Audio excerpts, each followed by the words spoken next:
Napoleon Bonaparte, military genius, political titan, and one of history's most ambitious men, conquered half of Europe, but there was one battle he could never win: love.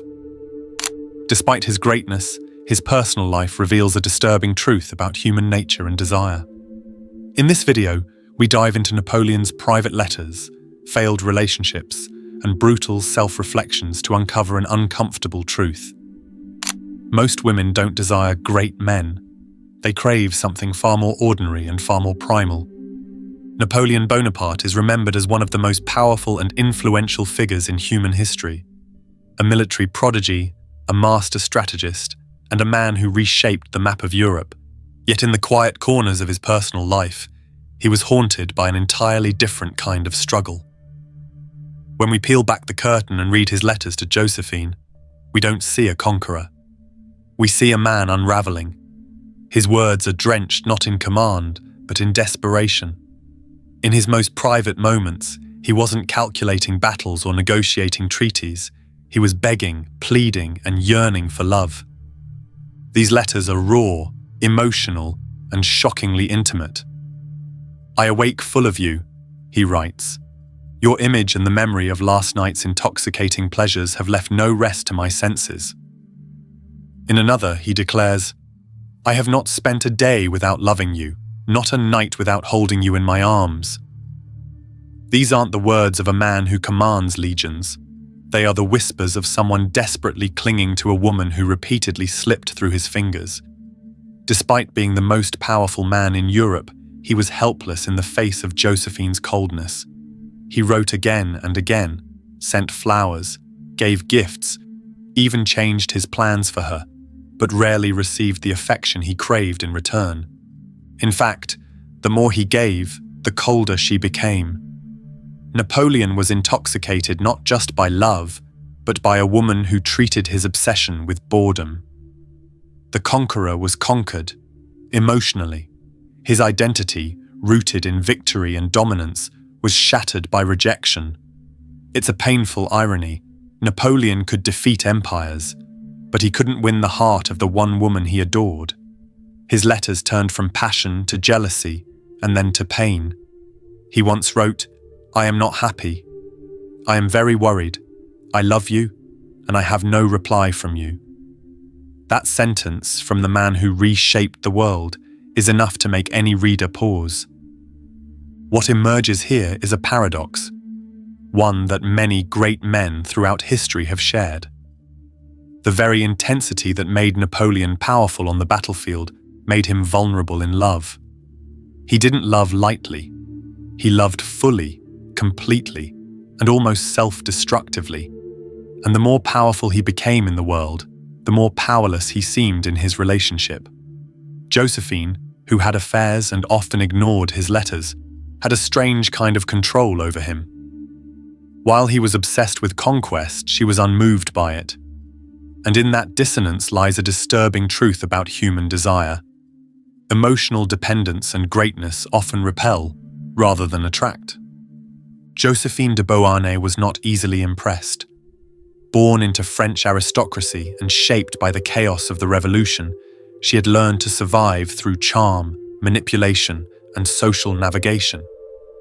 By the time she met Napoleon, she was already a widow with children and a well-established presence in Parisian elite circles. What fascinated her about Napoleon was not his power, but his novelty.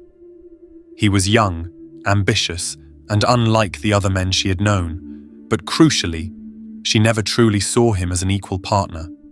He was, in her mind, a passionate man with too much intensity and not enough restraint. She didn't marry him out of romantic love.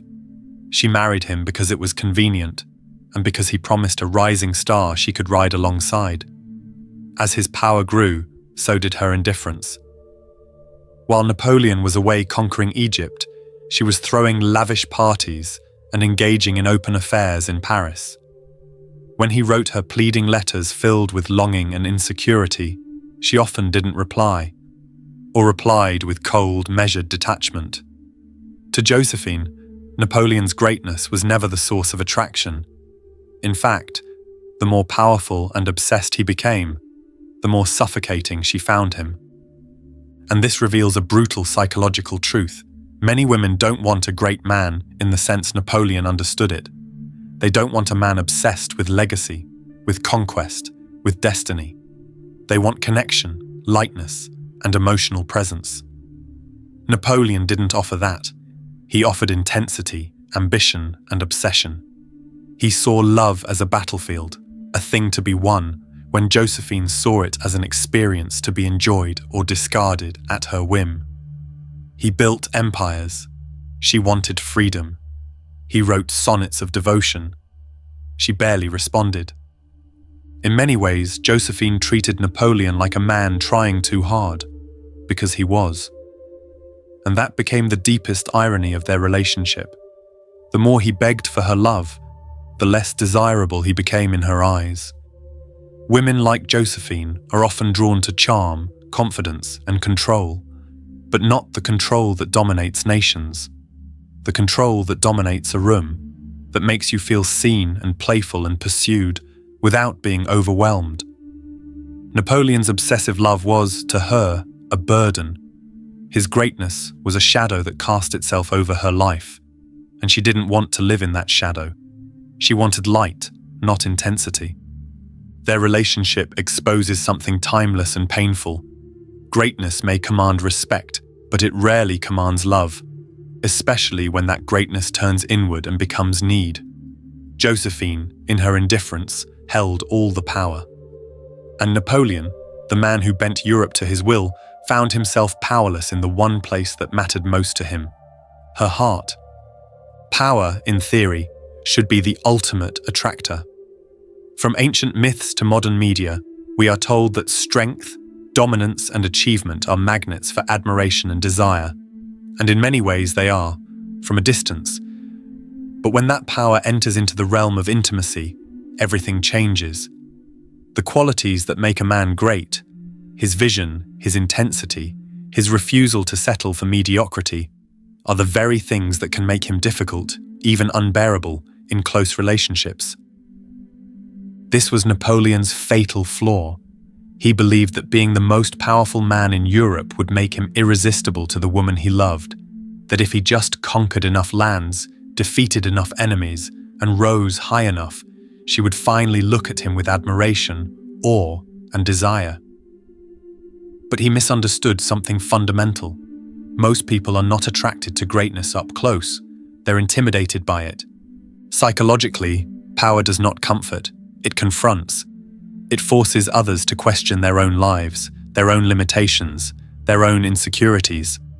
A man like Napoleon didn't just walk into a room. He redefined the room. He brought with him the weight of his ambition, the intensity of his mind, and the unstoppable force of his will. That kind of presence doesn't invite intimacy. It dominates it. It leaves little space for playfulness, for emotional safety, for equality. It's not the power of a partner, it's the power of a storm.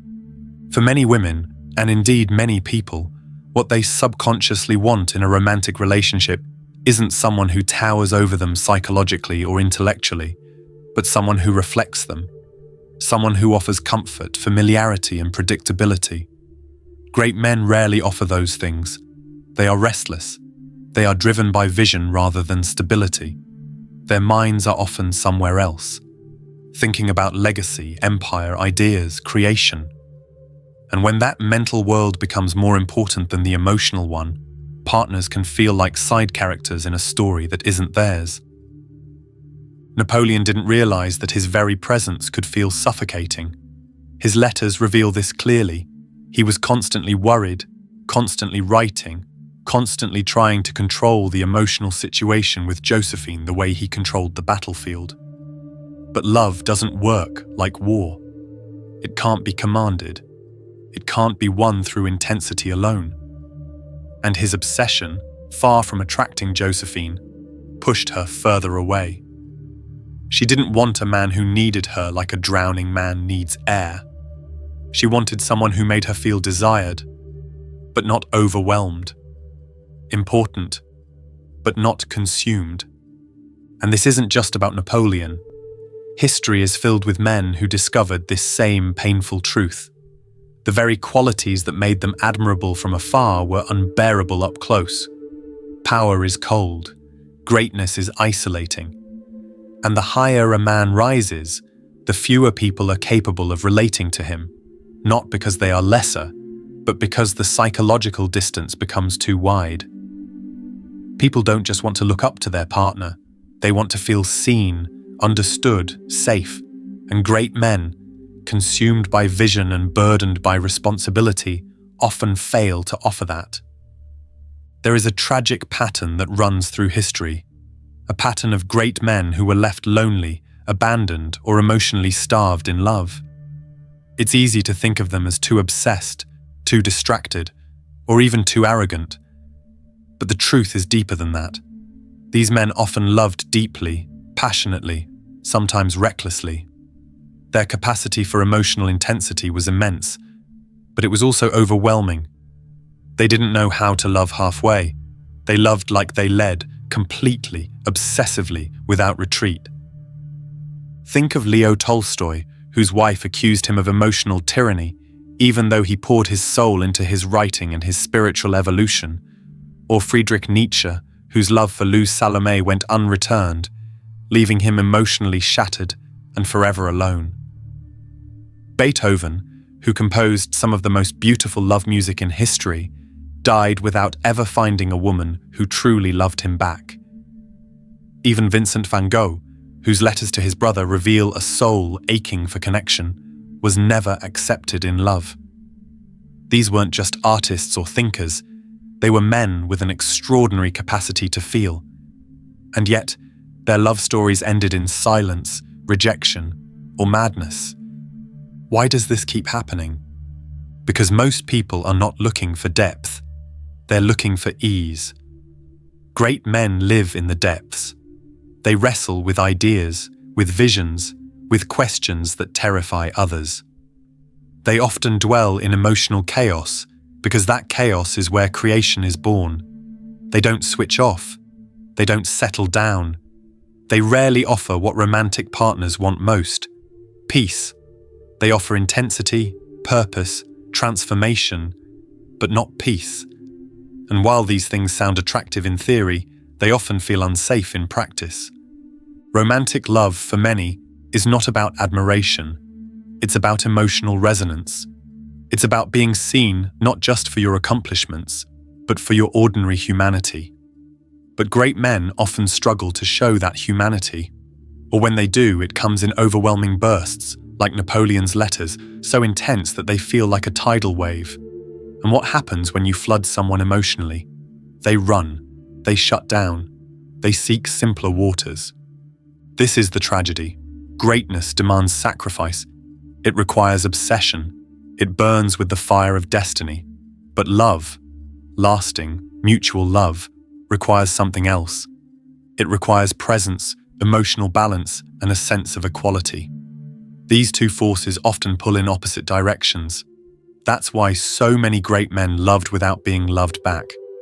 They offered the world something extraordinary, but in private, they were exiled from the one thing they craved the most: a soul who could love them not despite their greatness, but through it. Napoleon's story is not unique. It is the story of every man who ever reached for the stars, and found that in doing so, he left behind the very people who could not or would not follow him. Napoleon believed with every fiber of his being that greatness would win him love, that by becoming the most powerful man in Europe, by carving his name into the stone of history, he would finally be enough, that Josephine, or any woman, would look at him not just with admiration, but with devotion. He believed that love could be conquered, the way cities and armies were conquered, that feelings could be commanded with the same intensity as troops on a battlefield. But he was wrong, and that miscalculation would not only haunt his personal life, it would quietly destroy a part of his soul. What Napoleon never understood was that greatness is not what most people truly want in a partner, not in the private spaces of life. Greatness impresses the crowd. It wins the loyalty of soldiers. It moves nations. But it rarely wins the heart of one person who simply wants to feel safe, seen, and emotionally understood. Love doesn't care how many lands you've conquered. It doesn't care how many statues will bear your name or how many history books will praise your genius. Love asks a different question. Can you be here with me, fully, without needing to be somewhere else? And that is what Napoleon could never give. His mind was always marching, always planning the next campaign, always trying to control, to secure, to expand. Even his love was a form of ambition. He loved Josephine the way he loved victory, with hunger, with possession, with absolute obsession. He wanted her not just to love him, but to need him, to melt in his presence, to orbit around his sun. But people, especially people with their own sense of autonomy and desire, don't respond well to being absorbed into someone else's story.